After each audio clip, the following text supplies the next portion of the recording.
Liz, it's been a long time since I've seen you, since my New York days. But talk about what it means to you right now, after all these years, to have the Senate and therefore the U.S. Congress be this close to turning into law a piece of legislation your mother first introduced. Well, thank you, Jonathan, and thank you for having me. I couldn't be more excited about the possibility that this will finally happen 47 years after Mom first introduced the bill in 1974. As you know, it's way, way overdue. Civil rights for LGBTQ Americans should be part of the national law. The discourse, we know that, as you pointed out in the opening, that the majority of the American people are supporting LGBTQ civil rights. And I just believe that now is the time when we are this close for this to pass. I do understand, and I know that there's a lot of behind-the-scenes work, bipartisan, trying to negotiate, really to reach a common ground on what we need to get passed, and I'm thrilled about that. And I also want to thank David Cicilline, the congressman, for your role right up front in what you're doing in terms of trying to get the bill moving forward. And that's a nice segue to Congressman Cicilline. And I just want to put up on the screen something that you had in a press release talking about the importance of this bill. In 27 states, a person can be denied housing because of their sexual orientation or gender identity. LGBTQ people can also be denied access to education in 31 states and the right to serve on a jury in 41 states. Congressman, talk more about the importance of this bill, but also in that, talk about how optimistic you are about it actually passing later this month. Well, thank you for having me on, Jonathan. It's great to see you. The Equality Act passed the House, as you said, in early February. This is the second time we've passed it. This is a very simple bill that says it's wrong to discriminate based on sexual orientation or gender identity in all areas of life: employment, housing, public accommodations, jury service, federal funding, education. It's a fully inclusive civil rights bill. It's supported by the vast majority of the American people, Republicans, Democrats, and independents. And really, the only place this remains controversial is in the Republican cloakroom. And so this is really about the Senate of the United States catching up to where the American people are. Discrimination is wrong. People should be able to live their lives free from discrimination of any kind. And work is underway to be sure we get the votes in the Senate, because under the current Senate rules, we have to secure 10 Republicans in this effort. And I'm working very closely with Senator Merkley and Senator Baldwin and others who are working with their colleagues to be sure that we have the votes necessary to pass it. We have a president ready to sign it. President Biden has said this is a priority for him. So this should be the time it finally is the case that LGBT Americans can live lives free of discrimination, period.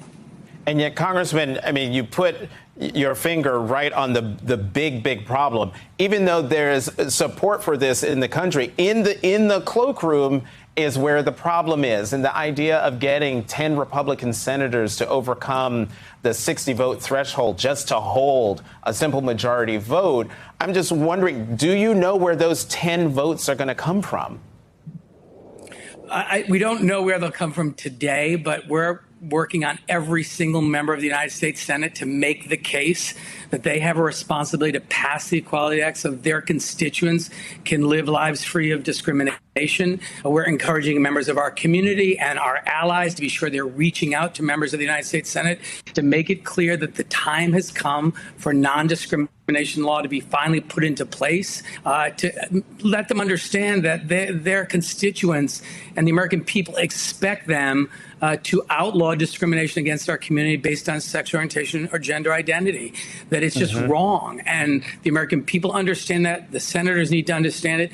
You know, I've been advocating publicly for a carve out to the filibuster for issues of civil rights, voting rights, and basic democracy, because it's a relic of the Jim Crow era. It ought not stand in the way of progress on civil rights, but we're working now to get as many votes in the Senate as we can in the event that the Senate proceeds under their current rules.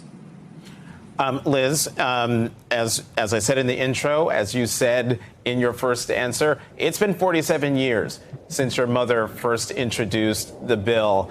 And given what Congressman Cicilline was just talking about, are you optimistic that the bill, the Equality Act, will indeed become the law of the land?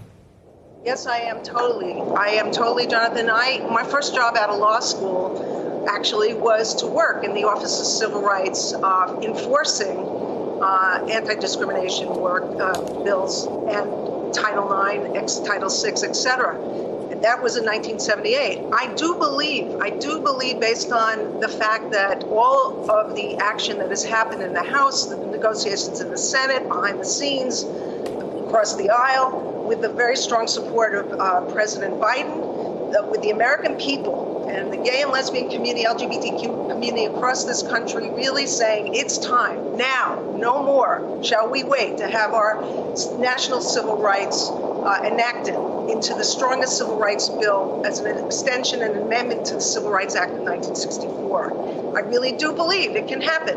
And I think that with what has been happening with the leadership of Senator Merkley and as David Cicilline just reported, and because the White House is solidly behind this, and it has become more of a priority again in our community.